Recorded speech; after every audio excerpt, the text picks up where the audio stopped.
बिस्मिल्लाहिर्रहमानिर्रहीम। अस्सलाम वालेकुम नाज़रीन, उम्मीद है आप खैर खैरियत से होंगे। साइफ़र ने सबके दिमाग ख़राब कर दिए हैं, फट के फ्लावर हर चीज़ हो चुकी है। और मैंने आपको कल सुबह के वीडियो में कहा था कि हम वेट करेंगे ये ख़बर पके। क्यों? हम चाहते थे कि सब का तबसरा आ जाए, हर कोई इस बहती गंगा में अपना ओपिनियन दे दे, अपनी नौकरियाँ सिक्योर कर ले, अपने पैसे सिक्योर कर ले। हमने आपको कल सुबह बताया था कि गवर्नमेंट डॉक्यूमेंट लीक करना इज़ इलीगल, कोई शक तो हो रहा ही नहीं। लेकिन उसके बियॉन्ड भी हम गए थे, फिर हमने एक्चुअल कंटेंट पे तबसरा किया था।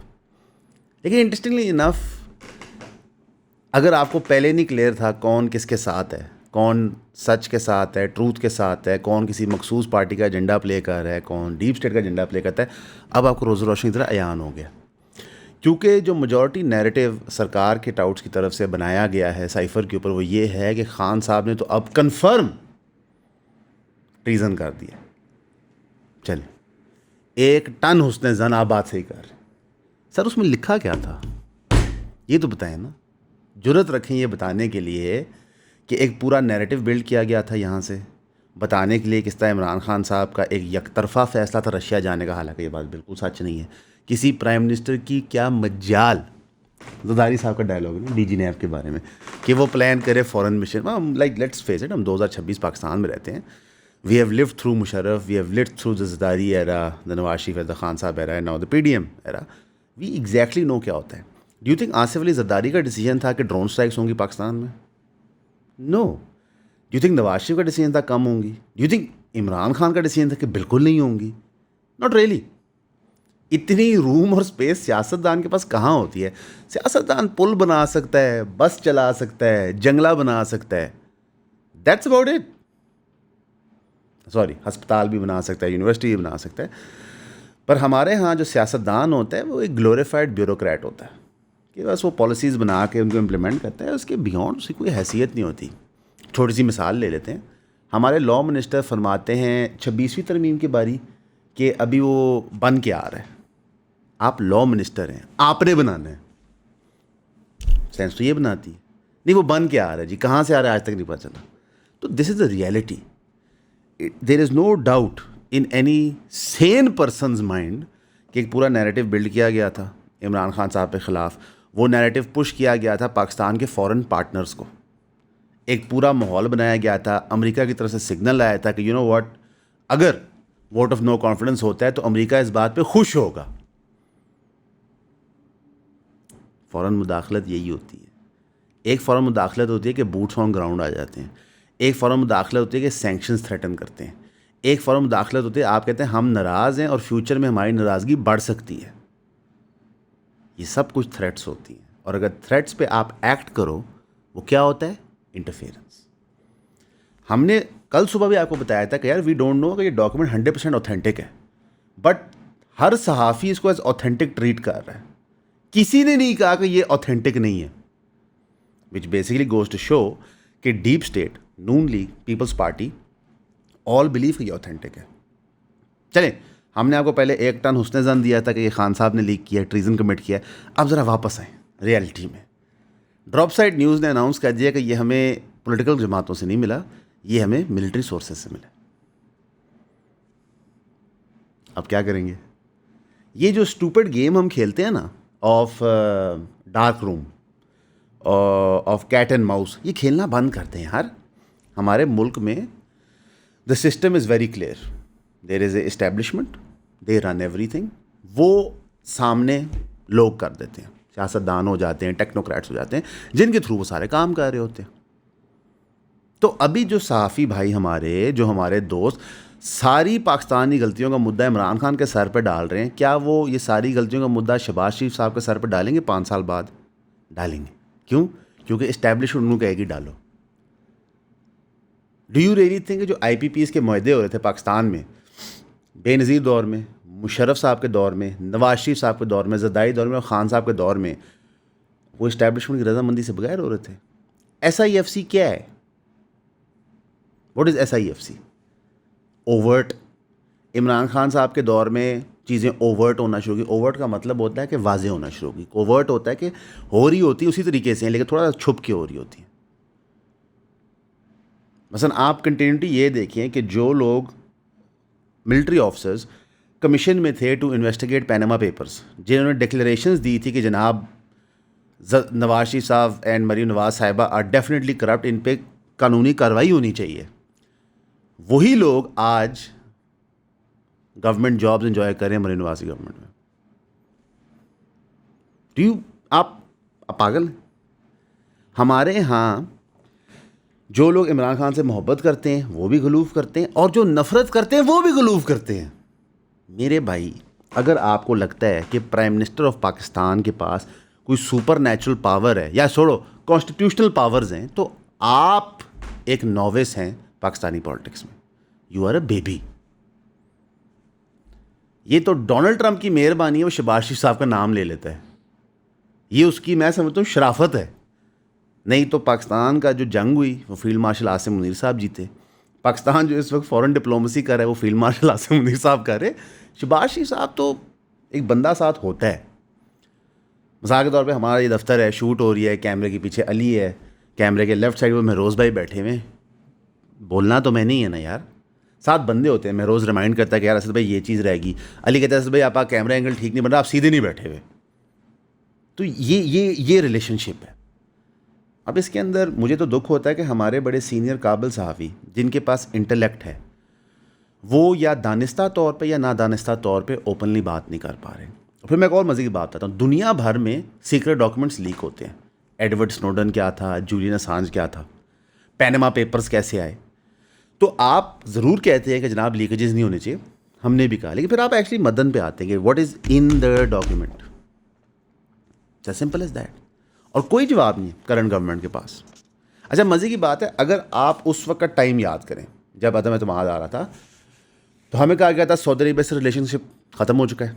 हमें बताया था कि अमेरिका नाखुश है हमारे से। हमें ख्वाजा आसिफ ने खड़े होके, साथ उनके शायद खकान अब्बासी साहब खड़े थे, साथ उनके गालबन साद रफ़ीक साहब खड़े थे, और साथ if I am not mistaken तो जो नारोवाल के MNA गोली भी लगी थी, एहसन इकबाल साहब खड़े हुए थे। तो ख्वाजा आसिफ साहब ने बोला था कि पाकिस्तान के वेंटिलेटर्स भी अमेरिका चलाता है, ये उन्होंने बंद कर दिया तो आप सड़कों पे आ जाएंगे, आपकी भूख नंग हाल, इतनी महंगाई हो जाएगी। अभी हिस्टोरिक महंगाई नहीं है मरोज़ भाई। तो आपने हमें तब कहा कि अगर खान को ना निकाला तो अमेरिका हमारी वाट लगा देगा, लेकिन अभी इतनी महंगाई है कि हमारी पैक हुई पड़ी हुई है। कुछ समझ नहीं आया। इट्स ऑलमोस्ट एज इफ़ कि अगर आप अमेरिका की खुशनुदी के लिए काम करें तो आपको फ़ायदा नहीं होता। किसको ये पता था? आई मीन हम सब मुशर्रफ दौर पर तो जिंदा नहीं थे जब एक डिक्टेटर ने पूरी कौम को आग में फेंक दिया अफ़गानिस्तान से लड़ने के लिए। आई मीन कि हम पागल हैं। चलें, आपको ज़ियाउल हक साहब का टेन्योर नहीं याद होगा, अयूब खान साहब का टेन्योर याद नहीं होगा, याया खान का टेन्योर याद नहीं होगा, किताबें मोटी मुश्किलें आपने पढ़ी नहीं होंगी। मुशर्रफ का तो टीवी पे डॉक्यूमेंटेड है यार। आपको आज भी उस दौर के वीडियोस मिल जाएंगी जो लोगों ने बनाई थी, बताने के लिए कितनी बड़ी मिस्टेक है। फिर भी उसकी बुनियादी वजह यह है कि इस वक्त हमारे सियासतदान मीडिया पे भी आके लिप सर्विस करते हैं, फ्रेंडली मैच खेलते हैं। मैं क्लिप देखा था, मुस्तफ़ा नवाज़ खोकर साहब, तलत हुसैन साहब और हमारे राना सनाउल्लाह साहब बैठे हुए थे। तो मुस्तफ़ा नवाज़ खोकर साहब कह रहे थे कि इतने आप लोगों ने जुल्म किया लोगों के ख़िलाफ़, हर तंजीम पे क्रैकडाउन किया, डॉक्टर्स पे, फ़लाँ पे, TLP पे, आज़ाद एक्शन कमेटी पे जो आज़ाद कश्मीर में है। तो तलत हुसैन साहब बोलते हैं लेकिन सर ये तो कल अदम तंजीम है, ये तो स्टेट को चैलेंज कर रही थी।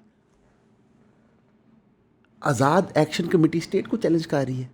जो डॉक्टर्स आए थे तनख्वाहों के लिए स्टेट को चैलेंज कर रहे थे। मतलब आप क्या बात कर रहे हैं। और TLP जब आपने क्रैकडाउन किया था उससे चंद दिन पहले वो कलअदम नहीं थी। 2024 का इलेक्शन लड़ा है, पंजाब में उनका 3rd हाईएस्ट वोटर बैंक है। क्योंकि आपने कलअदम डिक्लेयर किया। तो फॉर एग्जांपल अगर तलत हुसैन साहब का लॉजिक लें तो आज लेट्स से मैं कहता हूँ नून लीग कलअदम तंजीम है, जिस तरह मुशर्रफ दौर में थी, ठीक है, तो उसके बाद उनको मारना जायज़ हो जाता है, उन पे गोलियां चलाना जायज़ हो जाता है। ये क्या लॉजिक है? जॉर्ज ऑरवेल के नॉवल 1984 और क्रिश्चियन बेल की साइफाई एक्शन मूवी इक्विलिब्रियम के दरमियान क्या कॉमन है? इमीडिएटली देखते हैं तो लगता है कुछ भी नहीं, लेकिन जब गहराई में जाते हैं तो पता लगता है कि ये दोनों थीमेटिकली एक चीज़ के बारे में, वो है डिस्टोपियन गवर्नमेंट, जिसको बिग ब्रदर भी कहते हैं, जो बिग ब्रदर जो हमेशा देख रहा होता है आपको। बिग ब्रदर का चर्चा तो बहुत है आजकल पाकिस्तान के अंदर, लेकिन इस तरह के कॉम्प्लिकेटेड थीम्स को समझने के लिए हमने द क्लब बनाया, जो कि पहले तो सिर्फ एक बुक क्लब हुआ करता था पिछले 1-1.5 साल के लिए, लेकिन अब हमने उसको एक यूनिवर्सल क्लब बना दिया है। इसके अंदर किताबें, popular films, documentaries, articles, published papers, इन सारों का मजमुआ बना के हम thematically month to month complex ideas को एक ग्रुप सेटिंग के अंदर एक कम्युनिटी के साथ समझने की कोशिश करते हैं। तो अगर आप ज्वाइन करना चाहते हैं eonpodcast.com पे जाएं और अपनी मेंबरशिप परचेज करें, ताकि हम जुमे के जुमे आपसे मुलाकात कर सकें। सी यू देयर इंशाल्लाह। इमरान खान साहब का नाम सुनते ही ये सारे लोग लॉजिक को उठाते हैं, उसको आग लगाते हैं, जो एशेज होती हैं उसको डस्टबिन में डालते हैं और कहते हैं हम जमहूरी हैं। Are we insane? हम क्या कर रहे हैं? हम इमरान खान साहब को हर वक्त क्रिटिसाइज़ करते हैं, हमें उनकी पॉलिसीज़ नहीं पसंद आती, हम कहते हैं ये पॉलिसी ठीक नहीं है, वो पॉलिसी ठीक नहीं है। क्यों नहीं? हमारा हक है जमहूरी। लेकिन जब एक तरफा जुल्म हो रहा है तो आपको कहना होता है कि भाई ये जुल्म है। अच्छा, उसी प्रोग्राम के अंदर मुस्तफ़ा नवाज़ खोखर साहब ने राना सनाउल्लाह साहब को कहा कि सर आप लोग खर्चे कम करें, तो राना सनाउल्लाह साहब ने बड़ा क्लेवर रिस्पॉन्स दिया। उन्होंने कहा जनाब ये तो स्वीपिंग स्टेटमेंट है, कौन से खर्चे कम करें? उन्होंने कहा आप जहाज़ में उड़ना बंद कर दें। उन्होंने कहा जी कर देंगे। उन्होंने ऐसे कहा क्यों नहीं कर रहे, आप जहाज़ में उड़ते क्यों हैं? कोई जवाब नहीं, कोई चक्कर नहीं। दिन दहाड़े मतलब कि हमें बताया गया कि जो पंजाब गवर्नमेंट ने जहाज़ लिया है, गालिबन मेरे उसमें 11 अरब का था, 11 अरब का जहाज़ लिया है, वो पंजाब एयर के लिए।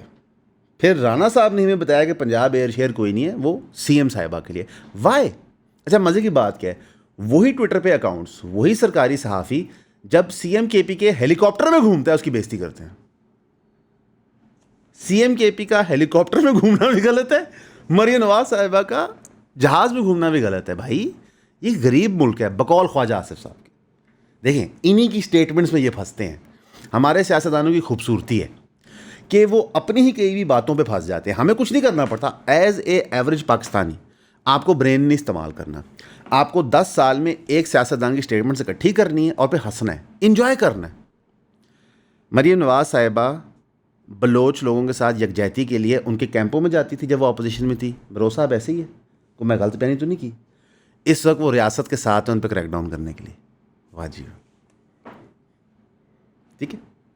तो हमारे यहाँ बहुत सारे मुद्दे ऑपोजिशन के सियासी फुटबॉल होते हैं, जैसे ही वो रियासत के साथ मिल जाते हैं, सरकार में आते हैं, तो ख़त्म हो जाती है बातें। क्यों? इससे साबित होता है कि हमारे प्राइम मिनिस्टर के पास कोई पावर नहीं होती मेरे भाई। आपको हमारे सियासतदानों के इंटेलेक्ट का एक हाल मैं बताता हूँ। हमें बताया जाता है कि Peoples Party is the most progressive. Bilawal साहब ऑक्सफोर्ड या कैम्ब्रिज से पढ़े हुए हैं, मैं ऑक्सफोर्ड से पढ़े हुए, सॉरी, मैं कोई मेरे पे पीका ना हो जाए, मैं गलत बयानी ना करूँ। ऑक्सफोर्ड से पढ़े हुए और उनसे बेहतर ही कोई नहीं। हमें तो एक जीनियस ने यह बताया, मुजम्मिल शाह साहब ने, कि जनाब जब जंग होगी तो फिर आपको ऑक्सफोर्ड एजुकेटेड चाहिए होता है। अच्छा, फनली ना खान साहब भी को माड़ी मोटी यूनिवर्सिटी से पढ़े ही नहीं। क्या नाम था उनकी यूनिवर्सिटी का? ओह अच्छा, वो भी ऑक्सफोर्ड से पढ़े हुए हैं। ओह आई सी, ठीक है। वही बिलावल साहब की पार्टी जो उनके वालिद साहब ने चलाई, जो उनकी वालदा ने चलाई, जो उनके नाना ने चलाई, उसी सिंध में जहाँ 40 साल से वो हुकूमत कर रहे हैं, एक ऐसा वाक़या हुआ है कि मैं उसकी डिटेल्स आपको बताता हूँ, तो फिर आप जज करें क्या प्रोग्रेसिव नेचर है सिंध की सबसे मकबूल जमात की और सिंध की ओवरऑल। अच्छा जी, बस या बचाएँ। घोटकी के अंदर एक खातून फसल काट रही होती है, खेत में खेती कर रही होती है, यानी कि गरीब खातून है, खेती कर रही है। ये इस दौर में, इस गर्मी में, ये जो अभी हीट वेव अनाउंस हुआ है ना कि जनाब लोग बेहोश हो रहे हैं, कराची में लोग फौत हो गए हीट वेव से, उस गर्मी में ये घोटकी में काट रही होती है फसल। तो 4 वडेरे बकौल लड़की के शराब के नशे में आते हैं, उसको दबोचते हैं और उसके साथ जिनसी ज़्यादती करते हैं। और वहाँ पे कौन होता है? उस लड़की के वालिदैन। साथ ही वो जिनसी ज़्यादती करते हैं, उस लड़की की वीडियो बनाते हैं और कहते हैं हम तुम्हारा पूरा ख़ानदान ख़त्म कर देंगे। ये वज़ीर चच्चर विलेज में होता है, घोटकी डिस्ट्रिक्ट सिंध में। और इंसाफ के लिए वो बच्ची थाने नहीं जाती, उसको प्रेस क्लब में जाके प्रेस कॉन्फ्रेंस करनी पड़ती है ताकि मीडिया ये इशू उठाए, ताकि उसको कोई इंसाफ मिल सके। ये है सिंध। ये जो कहते हैं ना कि हम पंजाब को भी बनाएंगे सिंध, आओ ना इधर खुशबू लगा के, तो उनके आपको वापस भेजा जाएगा। ये है वो वडेरा राज जिसके ऊपर बिलावल साहब बैठ के पॉलिटिक्स खेल रहे हैं। जिस गद्दी के ऊपर बैठ के वो शाजिया मरी, एक खातून जो उनकी जमात में खासी देर से है, उसको वो शट अप कॉल देते हैं। हमारे सियासतदानों का यही आईक्यू लेवल है। थाना कचहरी, औरत उठा लेना, शराब पी लेना। याद है जब साहिल दीम ने कहा था वडेरे क्या करते हैं वहाँ पे ख़वातीन साथ, तो सिंधी कौम उठ गई थी, उनके पर्चे कर दिए थे। हैं जी, एक ही है, ये सिंध की बेटी नहीं है, ये खातून सिंधी नहीं है। अच्छा, ये तो केस हाईलाइट हो गया ना यार।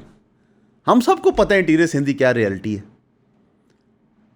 दिन दिहाड़े एक सहाफ़ी के टोटे कर देते हैं वो, पीपल्स पार्टी उनको टिकट देती है। तो दिस इज़ द रियलिटी। तो आपको लगता है कि इन लोगों को आपकी इस्टेब्लिशमेंट फॉरेन पॉलिसी बनाने देती है? आप क्या बात कर रहे हैं यार? मतलब establishment, you think there nuts, there crazy?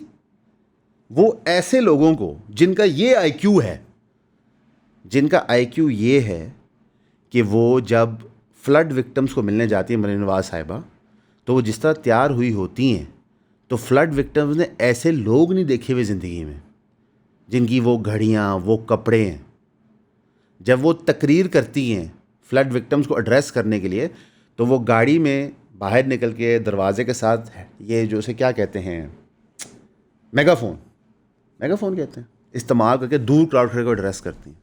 ओ भाई, आप क्या बात कर रहे हैं? ये अशराफिया है, दे आर द एलीट। अच्छा, दूसरी तरफ आ जाए ज़रा, आपको लगेगा ना कि ये मैंने आपको इंटीरियर सिंध का बताया। सना यूसुफ जो एक छोटी सी बच्ची थी, टिकटॉक पे आती थी, उसका मर्डर कहाँ पे हुआ था जी? कहाँ जी? दोबारा बोलिएगा। Islamabad, federal capital of Pakistan, Islamic Republic of Pakistan. CCTV footage में चीज़ फिल्माई जाती है, सबको पता चलता है क्या हुआ है। कोर्ट में आके जो उमर हयात साहब हैं, उन्होंने अपनी, जो उनके एलिजेड मर्डरर हैं, उन्होंने अपनी सारी स्टेटमेंट रिट्रैक्ट कर ली है। इस केस के अंदर भी जो फैमिली है सारा यूसुफ की, वो सोशल मीडिया पे आती है शोर मचाने के हमारे साथ अदालत में ज़्यादती हो रही है। उनको भी अदालत में भरोसा नहीं है। तो सना यूसुफ के वालिदैन को भी फैसला इस्लामाबाद की कोर्ट में भरोसा नहीं है, और ये जो बच्ची घोटकी के अंदर है, इसको भी सिंध के कोर्टों में नहीं है। बलूचिस्तान में क्या हाल है वो तो छोड़ ही दे, ठीक है, उसकी तो हम बात ही नहीं करते।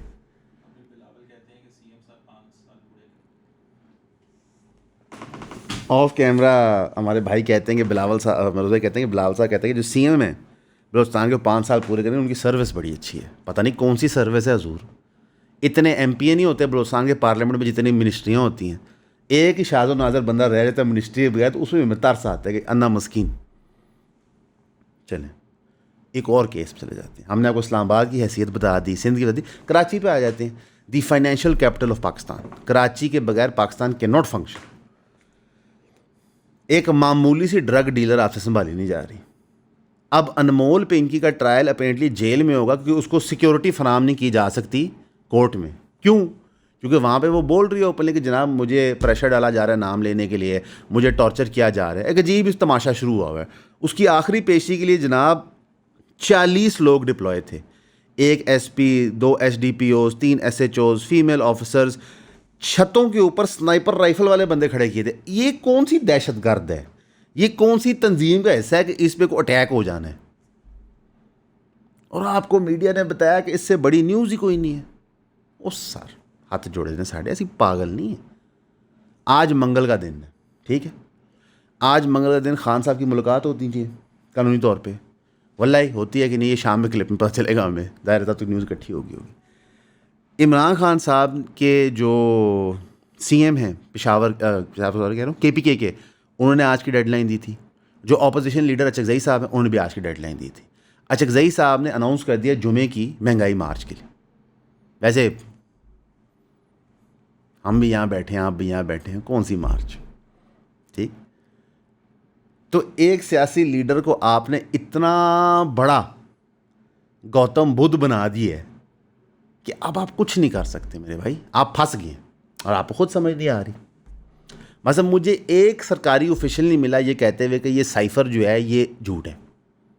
ये जो कागज़ ड्रॉप साइड दे, ये लाए सारे उस पर स्पिन ही दे रहे हैं कि खान साहब ने ट्रीजन कर दिया, खान साहब ने ट्रीजन कर दिया।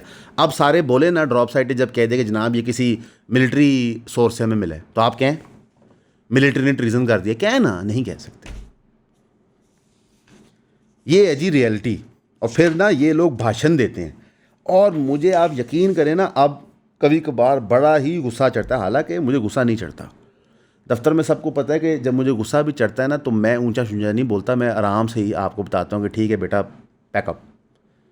यार आप लोग जो यहाँ बैठ के ज्ञान दे रहे होते हैं हमें कि जनाब खान साहब ने ये किया, खान साहब ने वो किया, खान साहब ने सब किया, लेकिन क्या आपको नज़र आ रहा है मुदाखलत? हाँ या ना में जवाब दें, पहिए ना ईजाद करें। आज मंगल वाले दिन अमेरिका ने अनाउंस किया कि हमने ईरान पे हमला करना था। ईरान हमारा हमसाया, एक मुसलमान मुल्क।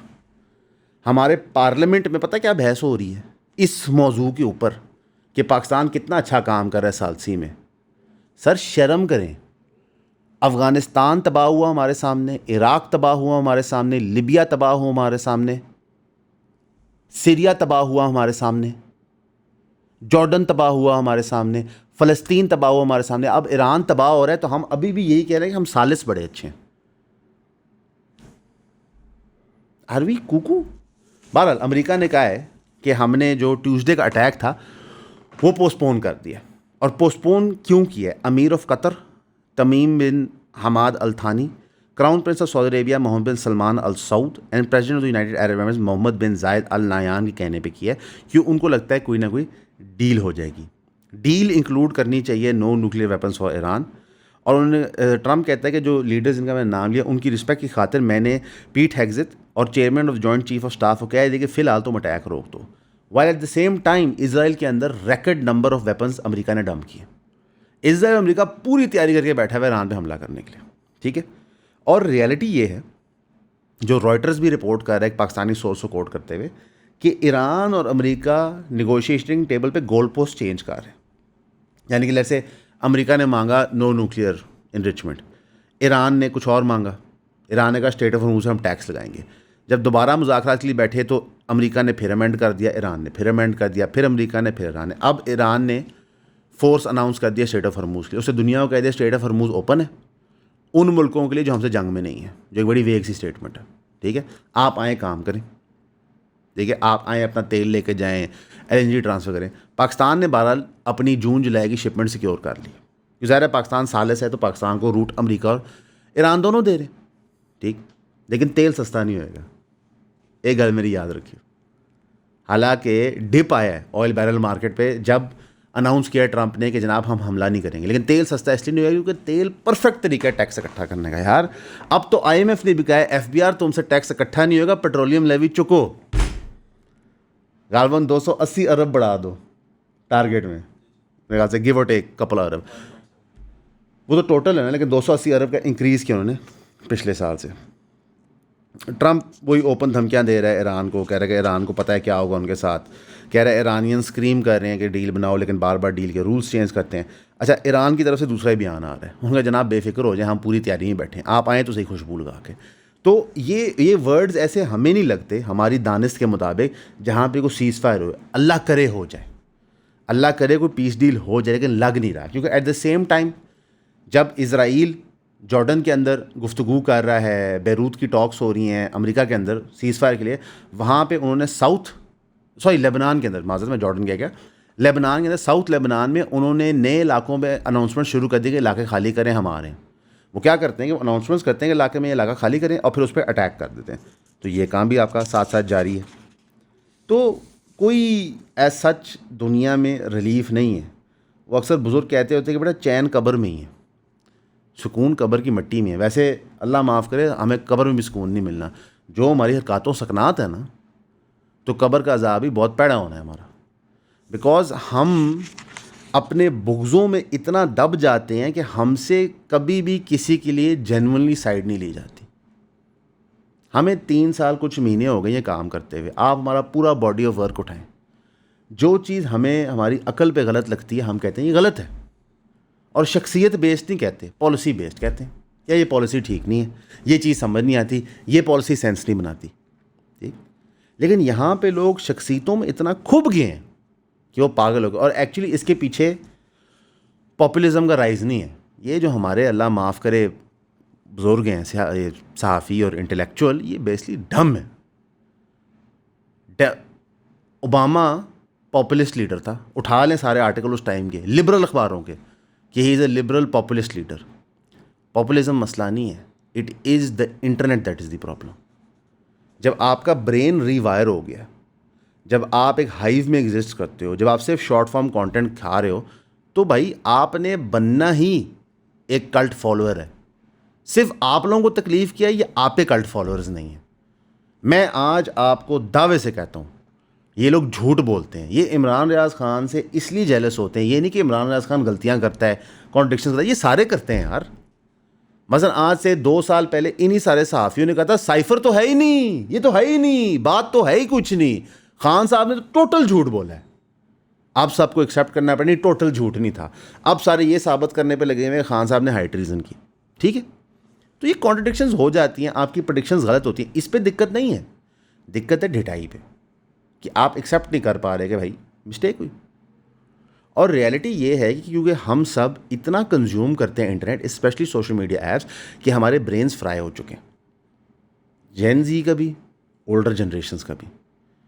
इनफैक्ट आपके ब्रेन्स इतने फ्राई हो चुके हैं कि आप जब रैबिट होल में जाते हैं किसी टॉपिक के ऊपर, तो जो आपका ओपिनियन उससे निकलता है वो applicable to the real world ही नहीं होता। Your brain has gone. It is true for this journalist as well. मेरे एक प्यारे दोस्त हैं, वो 8 से 10 घंटे यूट्यूब इस्तेमाल करते हैं ऑन अ डेली। इतनी ज़्यादा डोपामीन रिलीज़ करके आपके दिमाग फ्राई हो चुके हैं मेरे भाई। This is a harsh reality. That is why cults बन रहे हैं। Forget politics for 1 second. Celebrity cults insane नहीं हो गए, देव गॉन इंसेन। विराट कोहली का कल्ट, बाबर आजम का कल्ट इंसेन नहीं हो गया। MMA फाइटर्स से कल्ट इंसेन नहीं हो गए। रोनाल्डो वर्सेस मेसी, लोगों की ज़िंदगी मौत का सवाल नहीं बन गया। That is the internet, because the people that made social media applications designed them in a way to control you. वो जो मर्जी पंप करें, you will believe. They will keep pumping information until you accept the reality that they put on you. आज़ाद होने के लिए आपको digital age को इस्तेमाल करना आना चाहिए। You need to know when to turn it off. Touch grass, go outside, meet people. एक बड़ी अक्सर कंप्लेंट होती है, जो लोग हमें वैसे कहीं फिजिकली मिल लें तो वो कहते हैं हमने आपकी फ़लाँ वीडियो के नीचे कमेंट किया था, आपने रिस्पॉन्ड क्यों नहीं किया। मैं उनको पॉइंट ब्लैंक कहता हूँ कमेंट्स पढ़ते ही नहीं है यार, वी डोंट रीड दम, बिकॉज मैं अपना ओपिनियन आपको दे रहा हूँ, ठीक है। आप एक कमेंट्स पढ़ के मैं क्यों साइकोलॉजिकली अपने आप को इम्पैक्ट करूँ कि मैं अपना ओपिनियन चेंज करूँ। कराची में एक यूट्यूबर है, ठीक है, वो कहते हैं कि जनाब मुझे डिप्रेशन हो जाती है जब मैं कमेंट सेक्शन पढ़ता हूँ, मेरी साइकोलॉजी अफेक्ट। आप मत पढ़ें भाई मैं अपना ओपिनियन दे रहा हूँ, हमने उस ओपिनियन की रिसर्च की है, जो फैक्ट्स अलाइन हुए हैं उस पर हमने तबसरा किया, ठीक। आप डिसएग्री करें, कोई दिक्कत नहीं, लेकिन ये मेरा ज़ाती ओपिनियन है कि नहीं यार ये चीज़ ऐसे नहीं ऐसे थी, and that's how it is. Cipher, again I feel so dumb, cipher कुछ नहीं होता। Cipher is just a code to decode a message. जो पैगाम आया है उसमें definitely there is elements of collusion. मैं अभी भी इस चीज़ पे कायम हूँ कि वी डोंट नो अगर डॉक्यूमेंट 100% ऑथेंटिक है कि नहीं। वी डोंट नो, जब तक सरकार उसको तस्लीम नहीं करेगी या डिनाई नहीं करेगी, we can't really say. But I think अगर आपको नहीं पता था तो बहुत सारे लोग एक्सपोज 100% हुए। फ़िलहाल ईरान के ऊपर ट्रंप ने जो हमला है वो रोका हुआ है, और सिंध की और पीपल्स पार्टी की जो रियलिटी है वो आपके सामने है। इट इज़ खौफनाक। हम इस स्टोरी को फॉलो करेंगे, हम सना यूसुफ की स्टोरी को फॉलो करेंगे, बिकॉज इन लोगों को इंसाफ दिलाना एक अजाब है। हमारे रियासत के अंदर तो यार कुछ भी हो सकता है, बिकॉज सना यूसुफ के वालिदैन पता है क्या सोचते हैं कि हमारे पे वो प्रेशर ना आ जाए जो इस्लामाबाद के जज ने जब बच्चों को गाड़ी के नीचे दिया था, वो वाला प्रेशर। हमारे पे कराची वाला प्रेशर ना आ जाए जब एक खातून ने क्रूज़र के नीचे बाप और बेटी को शहीद कर दिया था। हमारे पे वो वाला प्रेशर ना आ जाए जो जतोई वाला प्रेशर था। ये फियर है यार। आपको पता है हमारे पास निजी तौर पे बहुत सारे लोग मसाइल लेके आते हैं, पता नहीं क्यों लोगों को लगता है कि अगर ये पॉडकास्ट करते हैं तो शायद इनके पास कोई सोल्यूशन होगा। 90% ऑफ द टाइम को पता है हम क्या एडवाइस देते हैं कि भाई अगर आप कानून फॉलो करेंगे तो आपका ये खर्चा आएगा, जायज़ प्लस नाजायज़, आप सुलह सफाई कर लें, क्योंकि उस लीगल अजियत में जो जाना चाहता है उसके साथ जो होता है वो अल्लाह ही जानता है। कोई आपका सिस्टम सीधा नहीं होता। इतनी बच्चियों की तस्वीरें लीक होती हैं, इतने लोगों की इज्जतें उछाली जाती हैं, वो NCCI का रुख करते हैं। जब वहाँ पे अगर NCCI आपको प्रोफेशनली भी डील करे ना तो इतना बड़ा अंबार है कि तारीख पे तारीख पे तारीख डलती है। अभी ख्वाजा साद रफ़ीक ने नोटिस भेजे हैं काफ़ी लोगों को, सहाफ़ियों ने माफ़िया मांगना शुरू कर दिए। ये उनकी सहाफ़त का लेवल है, अपनी स्टोरी पे खड़े नहीं हो सके ये बड़े बड़े इन्वेस्टिगेटिव जर्नलिस्ट, क्योंकि एक ख़बर चलाई थी जिसका ना सिर ना पैर था कि जनाब ख्वाजा साद रफ़ीक के अपेरेंटली 8 फ्लैट हैं 1 कॉन्स्टिट्यूशन एवेन्यू पे अपने मुंशी के नाम या अपने सेक्रेटरी के नाम, मगर कोई एविडेंस नहीं, नथिंग। मैं आज डंके की चोट पे आपको कहता हूँ कि हमारे पे क्यू नेट ने मुकदमा किया है, ईंट से ईंट हमने उनकी बजाई है क्योंकि हमारे पास सबूत थे सारे। तो हम तो प्रॉपर्टी डीलर हैं यार, आप लोग तो इन्वेस्टिगेटिव जर्नलिस्ट हो, आपके साथ ये कैसे हो गया? क्योंकि आप लोग नहीं हो इन्वेस्टिगेटिव जर्नलिस्ट, इन्वेस्टिगेशन की आपको आई भी नहीं आती। अब उसी के अंदर एक अनफॉर्चुनेट चीज़ हुई है कि एक खातून है सियालकोट से, वो PTI की सपोर्टर हैं, सोशल मीडिया वॉरियर हैं, बहुत सारे लोग होते हैं जमातों के, उनकी रोने वाली वीडियो सामने आ गई कि मैं कैसे सियालकोट से इस्लामाबाद जाऊँ, मेरा शौहर भी नहीं है, मेरा भाई बीमार है, मेरा वालिद और वालदा नहीं है। मैंने उनका अकाउंट खोल के देखा, भाई आप अगर गलत बातें करेंगे तो उस पर नोटिस तो आएंगे, ठीक है। वैसे ख्वाजा साद साहब की मर्ज़ी है, वो उनको कोर्ट ऑफ लॉ में लेके जाना चाहते हैं कि नहीं, ये उनका राइट है। लेकिन रियलिटी ये है कि हमारी कौम अनएजुकेटेड है, जितने हमारे सियासतदान अनएजुकेटेड हैं सोशल मीडिया में, उतनी हमारी कौम भी है। मेरी दानिश के मुताबिक पहले इनको एजुकेट किया जाए, क्योंकि मैं आपको कई अकाउंट दिखा सकता हूँ जहाँ पे लोग बैठ के ऐसी ऐसी बातें करते हैं लोगों की निजी ज़िंदगी के बारे में, जिनको मरीम नवाज़ साहिबा फॉलो करती हैं, जिनको अताउल्लाह तारड़ साहब ऐसे लेके फिरा रहे होते हैं इंफॉर्मेशन मिनिस्ट्री के अंदर। वो क्या नाम उनका है जो वो PMLN वाले हैं, ठीक है, वो मैं आपको अकाउंट भेज दूँगा, बेशक अटैच कर दीजिएगा। तो सर इनके ख़िलाफ़ नहीं मुकदमे होने चाहिए, वो तो ऐसी ऐसी बातें कर जाते हैं, मैं रिपीट नहीं कर सकता यहाँ पे, तो उनको अता तारड़ साहब लेके फिर रहे होते हैं। तो ये बात तो सच है कि अमेरिका और पाकिस्तान का जो रिलेशनशिप रहा है थ्रू आउट हमारी हिस्ट्री के, वहाँ पे पाकिस्तान ने अमेरिका की मानी है, तो it's not that far from the truth. और साइफ़र के सामने से आने से ये तो पता चला है कि एक पूरा माहौल बनाया जाता जहाँ पे अमेरिका को कन्विंस भी किया जाता और अमेरिका बता भी रहा था कि अगर ये मामला होता है तो ठीक है, हम आपके साथ हैं। तो मुदाखलत तो है ना, बाकी आप लोगों की मर्ज़ी है। ईरान के लिए दुआ कीजिएगा, मुसलमानों के लिए दुआ कीजिएगा, पाकिस्तान के हुक्मरानों के दिलों में रहम आ जाए इसके लिए दुआ कीजिएगा, हमारे भाई हाफ़िज़ साद के लिए दुआ कीजिएगा। हमेशा की तरह आपका सुनने का शुक्रिया।